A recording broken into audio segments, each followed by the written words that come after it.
Welcome to Bible Mysteries. What if there are secrets in the Bible the world doesn't want you to know? You're listening to episode 146, Edom and Rahab, interview with Timothy Alberino. Now here are your hosts, Scott and John.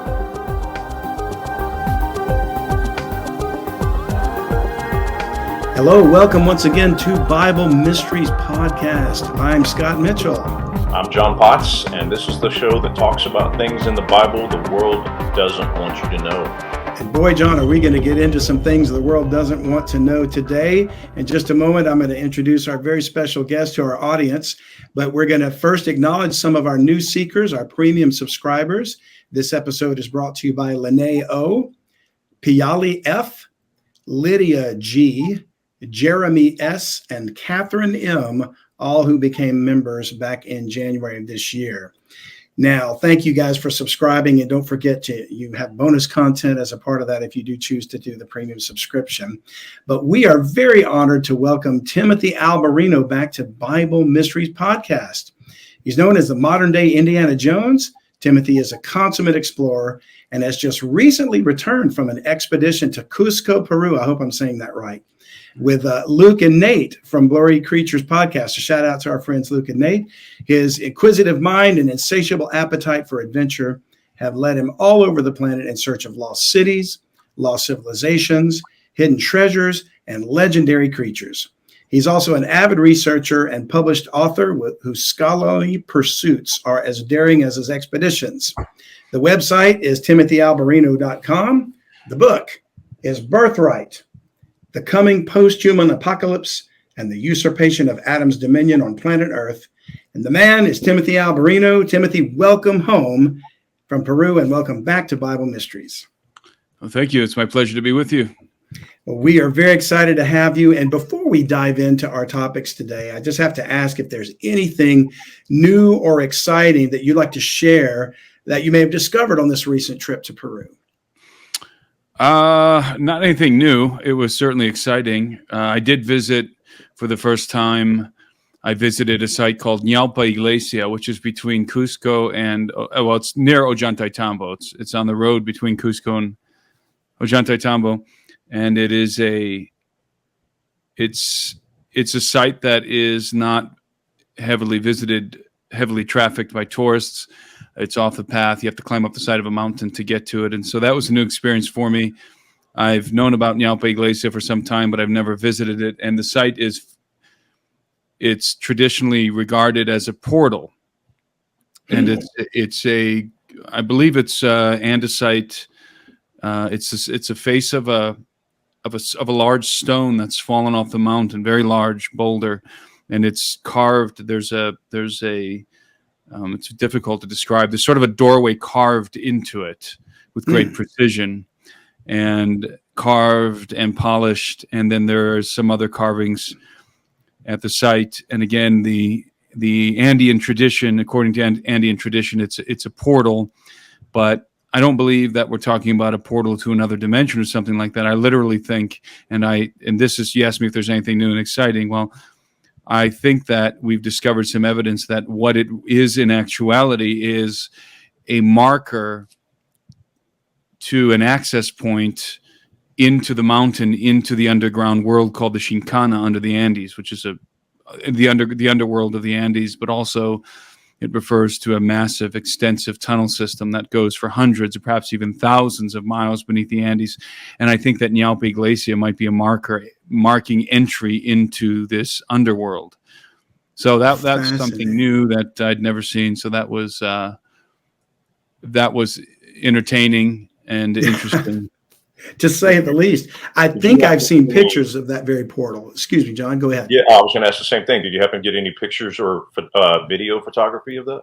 Yeah, the guys in the people who were along with us on this expedition took lots of pictures. So I'm sure they'll be popping up on. I'll post some to Instagram whenever I get around to it. I'm sure there's some pictures of me there that are floating around.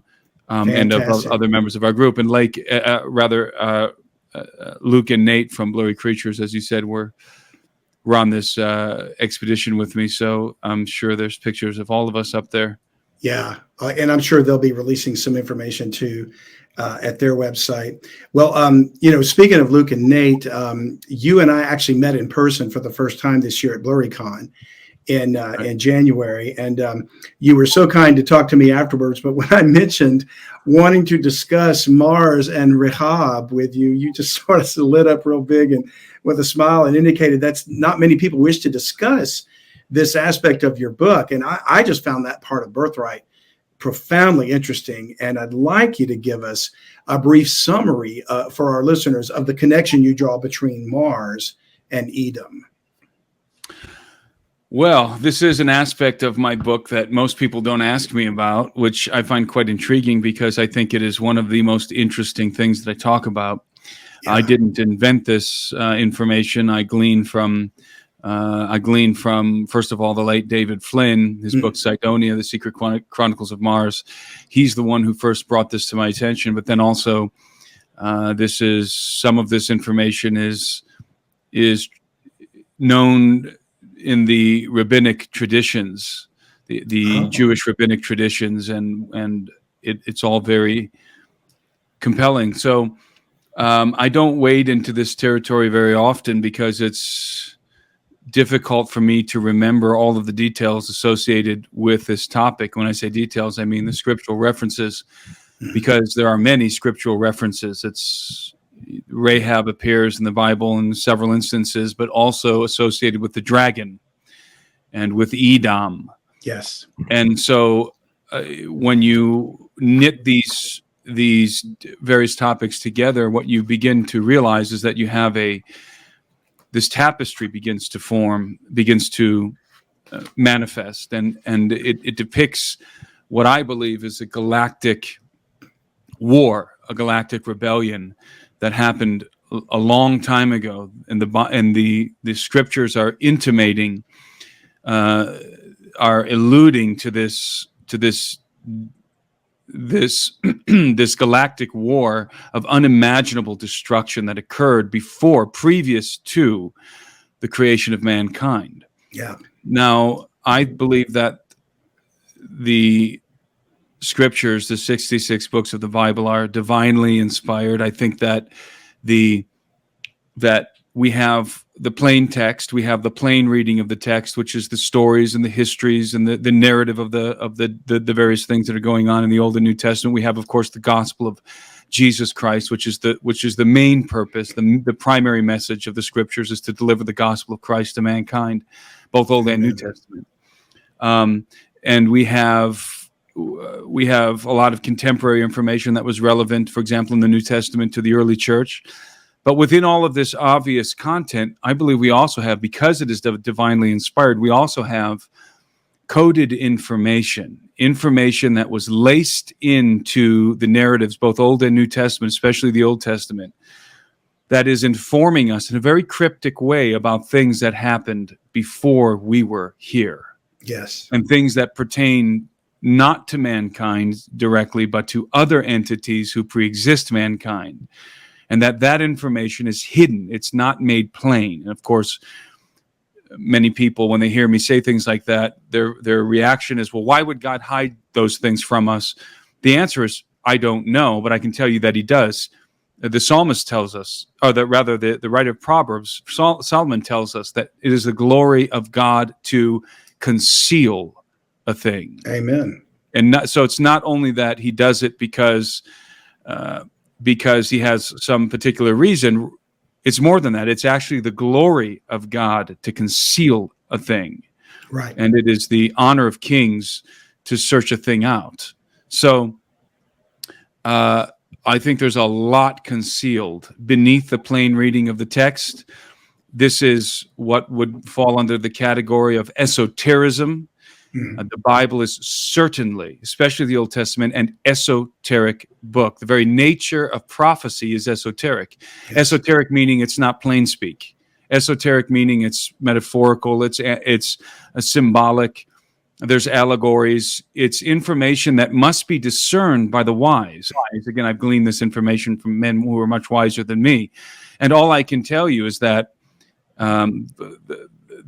what I've been able to glean is remarkable in that, as I said earlier, it seems to depict this conflict, this galactic conflict that occurred in a pre-Adamic context between or amongst the other sons of God, and involves planets, other planets aside from planet Earth that were inhabited, probably the planets in our solar system. So when we talk about Rahab, there are, again, the reference to Rahab in the scriptures on the face, the prima facie reference to Rahab would be a reference to a king or to a location on the earth.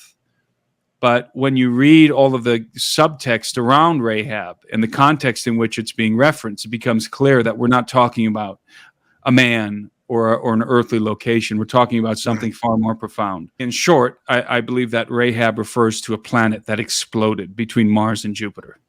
Yeah, and we're going to even discuss that in a little bit more detail. But I think what you said about the scriptures being esoteric is certainly buttressed by the statement in Deuteronomy 29:29 that the secret things belong unto the Lord our God, but those things which are revealed belong to us and to our children forever.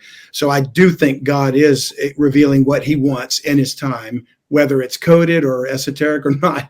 And he's giving us the wisdom to understand it. And maybe the need to know is becoming more and more apparent. I'm really grateful that you brought that up. Now, tying back to Edom, you indicated in your book that you also have a twin brother. And you draw our attention to the fact that while Jacob and Esau were twins, they were very different in appearance and their heart towards God.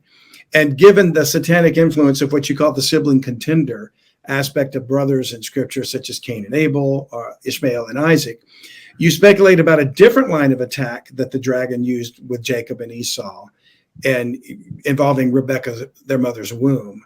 Explain what you meant by this. Well, I find it interesting that both Sarah and Rebekah were barren.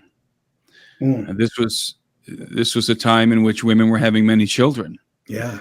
And the fact that both of these women were barren, and we're not just talking about any women. We're talking about the women who are in the line of the Messiah, right, who are giving birth to the heir, to the predecessors of Jesus Christ, and predecessors in regard to their genetic lineage.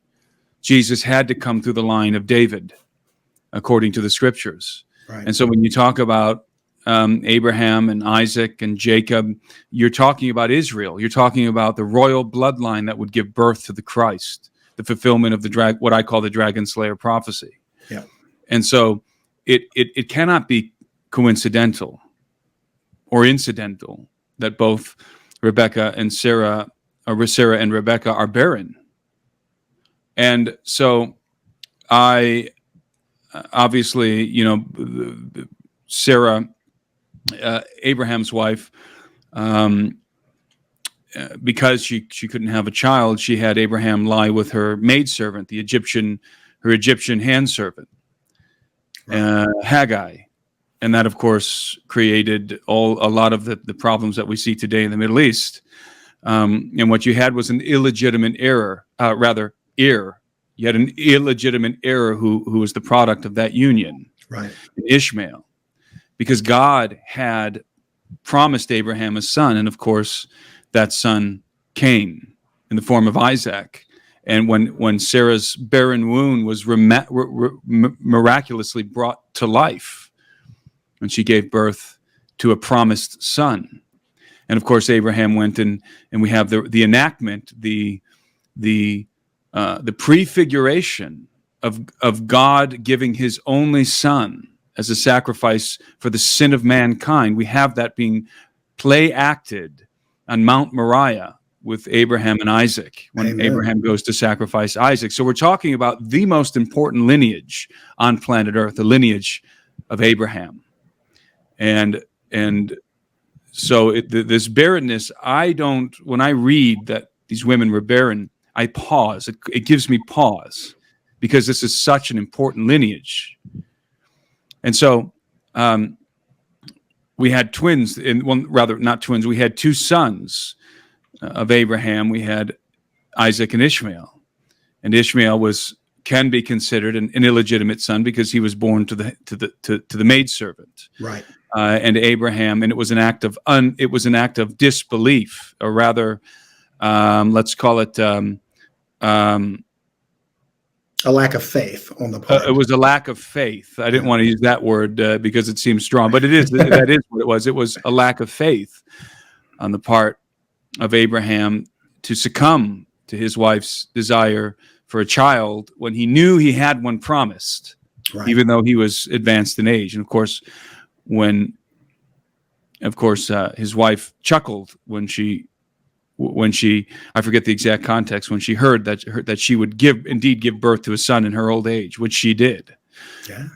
And of course, it is Isaac who would give birth, who would father Jacob. And Isaac was the legitimate heir, not Ishmael. So there was this strange sibling rivalry, almost prenatal civil rivalry here, where you have two siblings who one of them is a legitimate heir and the other is to some extent a usurper. That would be Ishmael in this case. Yes. But if you go further back, you have it with Cain and Abel. Yeah. Jesus came through the line, not of Cain, but of Abel. And so, through Seth. Yeah. And so it's this strange thing. And by the way, there are so many sibling rivalry, in some cases twin or city origin stories all around the world. For example, Rome. Yes. Rome was founded by Romulus and Remus. Right. And Romulus and Remus became adversaries and contended for the rule of Rome. And of course, Romulus prevailed. So it's this strange thing is happening. And so when we get to Jacob and Esau, and we see these twins who are born, and these are twins, and one of them comes out looking like the red spawn of Bigfoot, right, and the other one comes out looking like a normal human being. Something is wrong with that picture, regardless of whether or not these are fraternal or identical twins.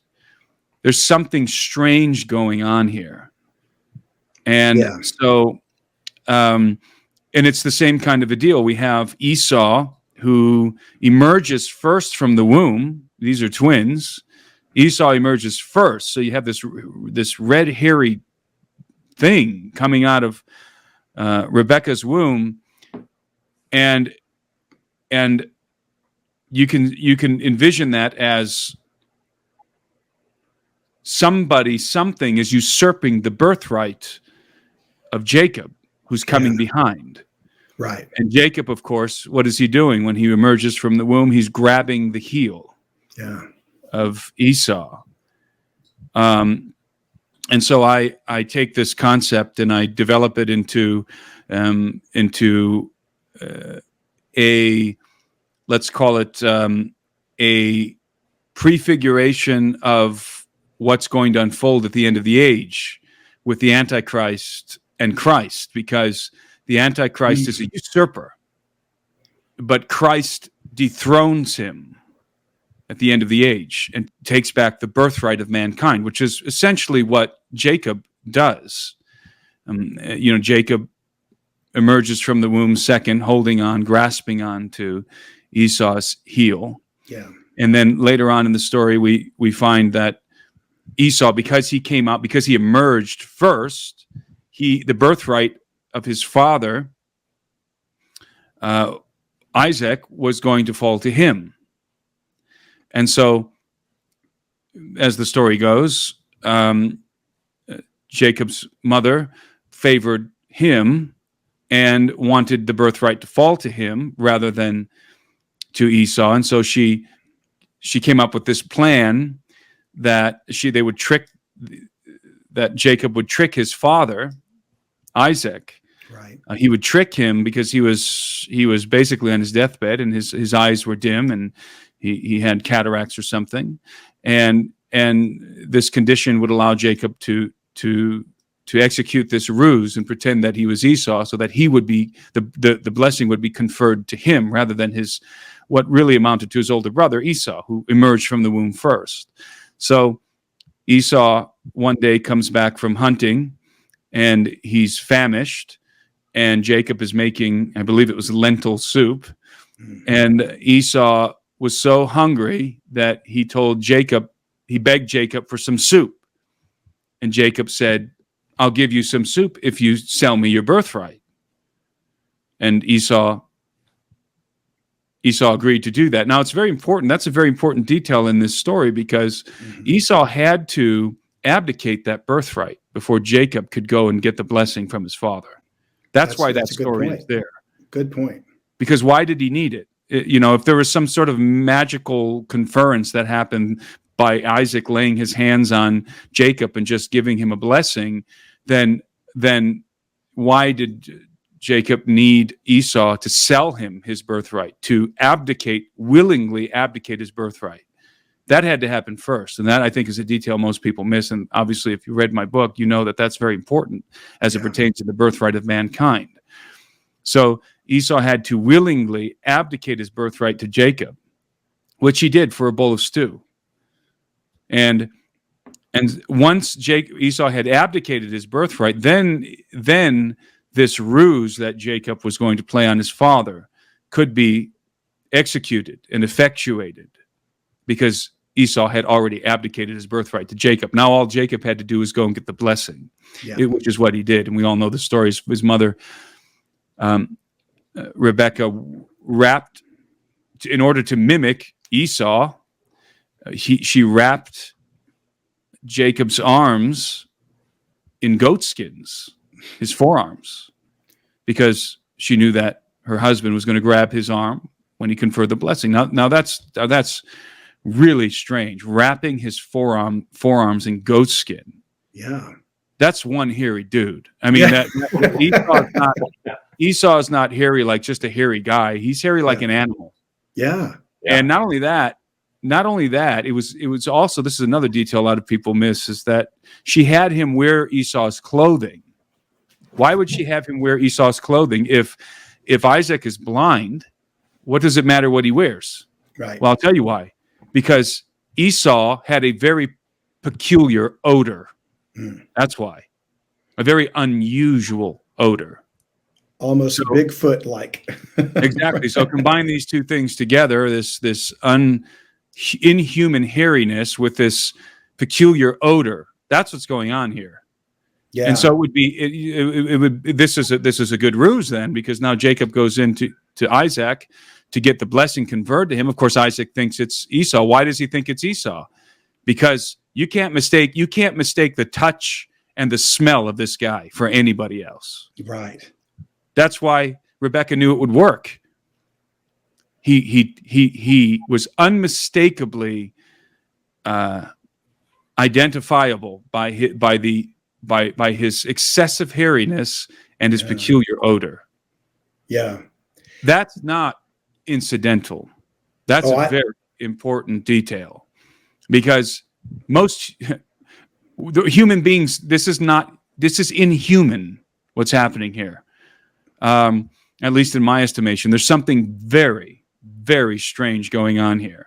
Well, I agree. And I want to come back to deal with the legality of the birthright, because you touch on it so much in the book. It's such a salient point. But before we do that, I'm going to go ahead and just jump into the rabbit hole here. And you can steer me out if I'm going too far afield. But do you believe it's possible that the current abduction phenomenon could be thousands of years old, possibly involved in the birth of Jacob and Esau? And if that is true, why do you suppose it continues to this day, since the seed of the woman has already been defeated, or the seed of the woman has defeated the dragon, rather, at the cross? So can you rephrase that question? Yeah. So in other words, we're talking about this inhuman type of characteristic of Esau. And is it possible that's the result of something involved in alien abduction and genetic manipulation? Well, so I personally believe that, although there's no direct indication of this in the text, I personally believe that somebody had implanted something in Rebekah's womb along with Jacob. Yeah. And we can do it today, in vitro fertilization. It's not difficult for us today. Exactly. Now, they weren't doing in vitro fertilization then. And I don't think that there's any indication whatsoever that Rebekah had sexual relations with a Bigfoot or something like that. Exactly. So something else is happening here. I don't believe that it was, as I said, coincidental that you had this red. By the way, he's not just here, he's red. Yes. So there's something strange going on here. There's an attempt to usurp the birthright of Jacob. And why would the dragon want to usurp the birthright of Jacob? Because he wants to forestall his fate, and he wants to foil the dragon slayer prophecy, and he wants to stop the coming of this son of Adam who would crush his head. Exactly. And so, and he knew, because of the promises that were spoken to the patriarchs, he knew which bloodline Christ was coming through. He knew. And that's why he's constantly assaulting it.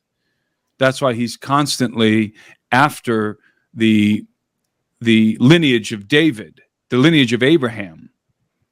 And so, obviously, even trying to stop the Israelites from entering the promised land by laying a minefield of Nephilimic tribes that they would have to fight through to take the land. It probably was literally the most difficult place to subdue on planet Earth, because you had tribes of giants. You had the walls of Jericho, which were probably megalithic walls that had to be assaulted in order to take the promised land. So God, so it's clear to me that the dragon knew, that the Israelites would occupy Canaan and would build the city of Jerusalem, and B, that the Christ would come through the line of Abraham in Jerusalem, in the city of, in Bethlehem, but in the greater Judea area.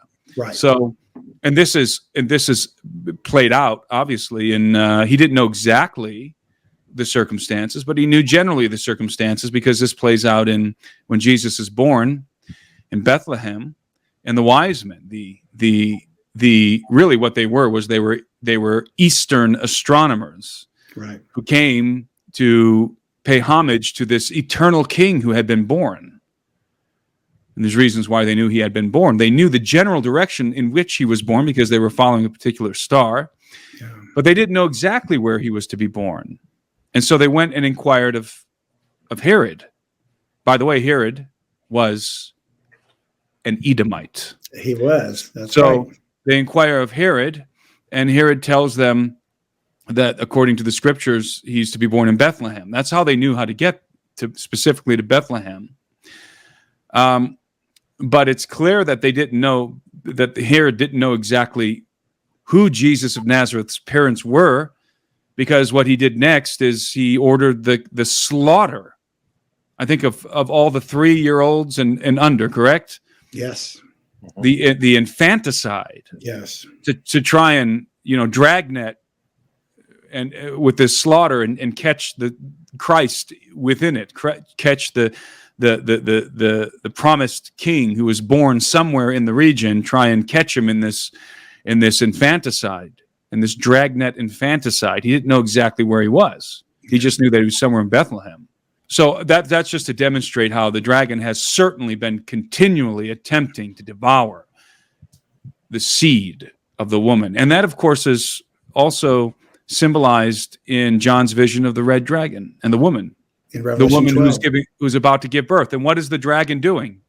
He's poised to devour her offspring. That's not one incident. That is the continual positioning of the dragon. Was the continual positioning of the dragon until Christ was born and delivered from death and resurrected and taken up to heaven. And that's what happens to the man-child. He's born of the woman and is immediately taken up to heaven. And of course, that man-child will rule the nations with an iron scepter. That's the Son of God. That's right. Jesus of Nazareth.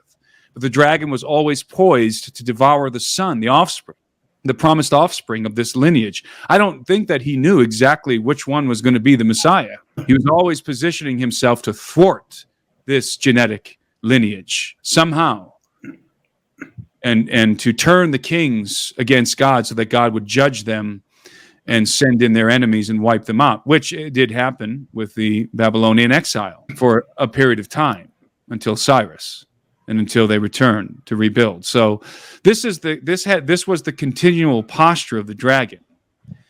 And so when I see Jacob and Esau, I see the dragon is posturing himself to devour the son, the offspring of the woman, the offspring of Eve through the line of Abraham. And in this case, it was Jacob.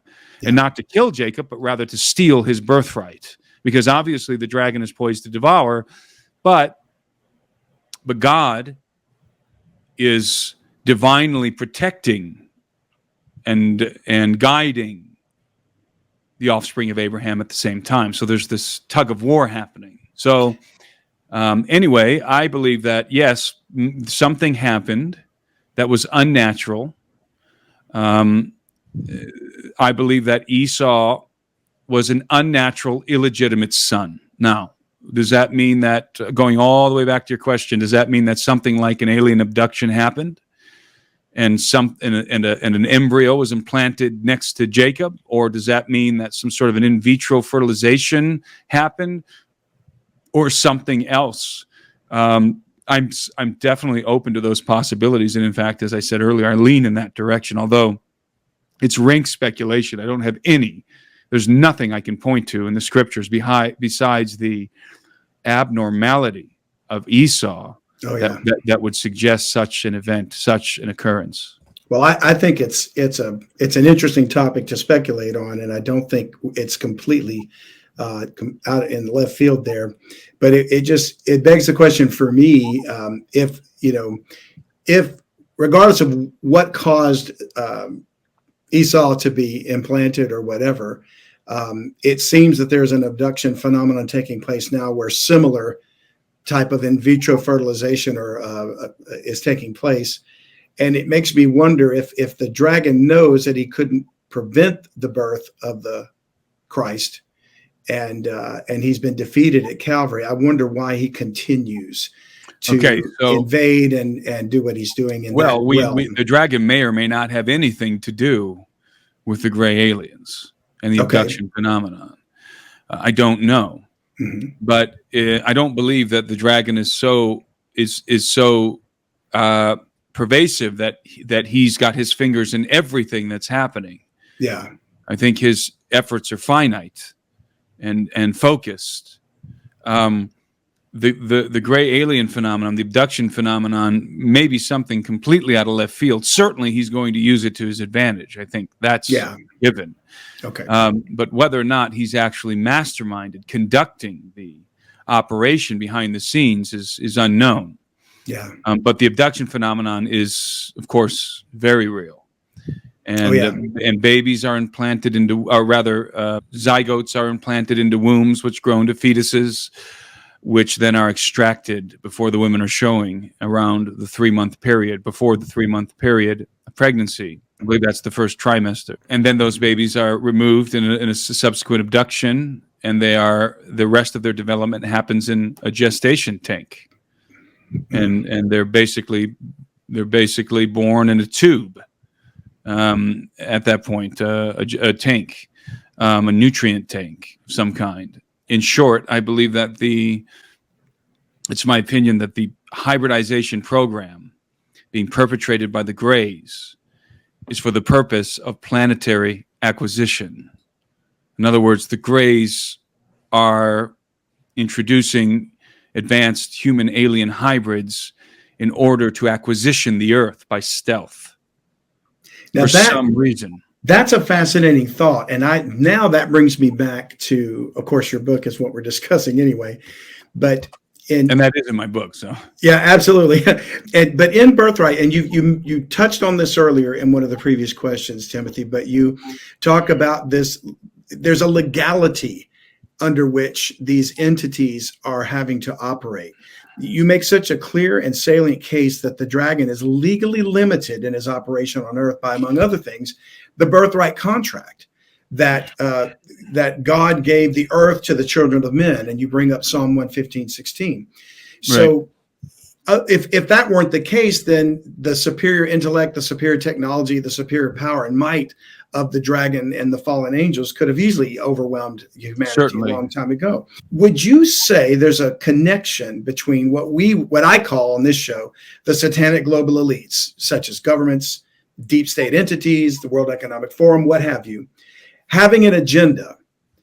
Maybe the Greys are part of the agenda to gain control of property, acquisition, as you said, to the point where they control a majority interest in planetary real estate, thus being able to enter into contract with the seed of the serpent. I think that is plausible, certainly plausible. So, the question would be, how many human beings have to abdicate their birthright before it's abdicated for all of mankind? It's probably something like the majority of human beings. Right. And so we've seen this happen once before.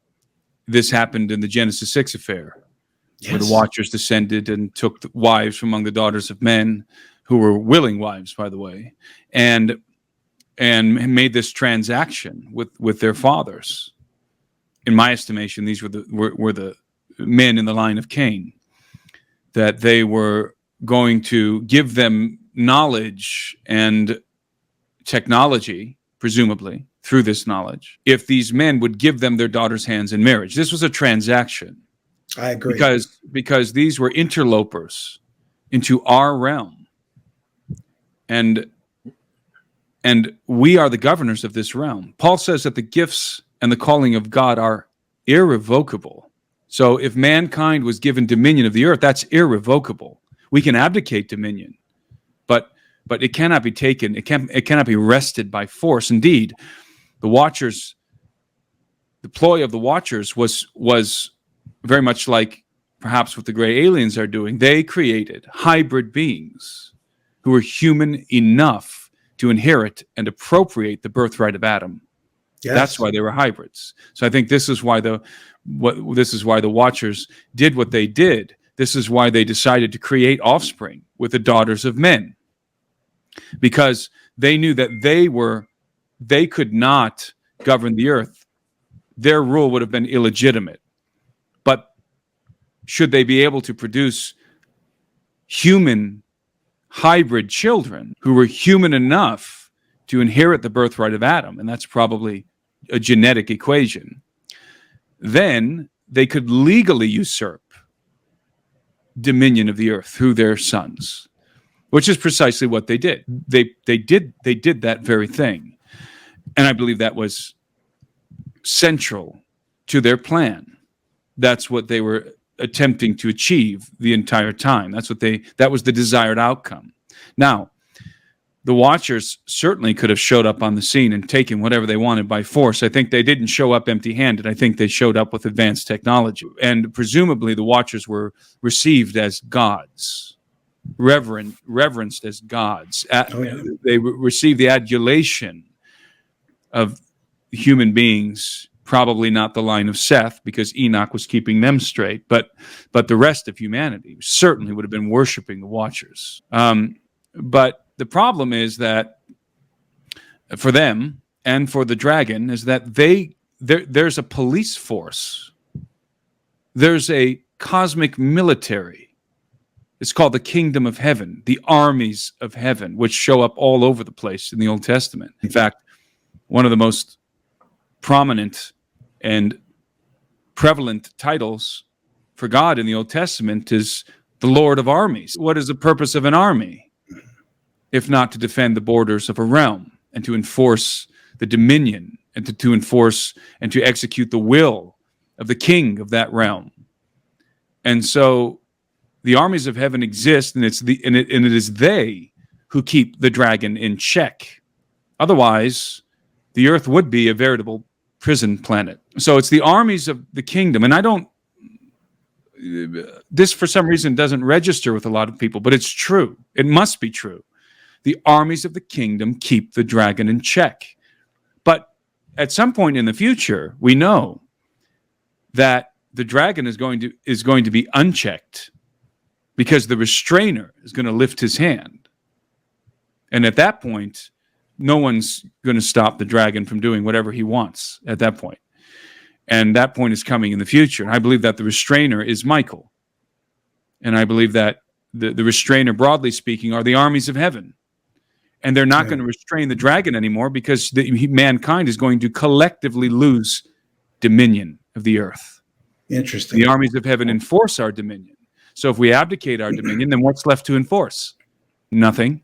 Especially if we abdicate our dominion while perhaps the human hybrid offspring of the dragon usurps it, because he's human enough to inherit the birthright of Adam and appropriate dominion of the earth. So remember that the beast, we read in Revelation, is permitted to rule for a short time. That word permitted is very, very important. Who permits him to rule? God permits him to rule. If you enjoyed this video, please like, share, and subscribe to our channel. To gain access to bonus ad-free content, consider supporting us and becoming a premium podcast subscriber at BibleMysteriesPodcast.com.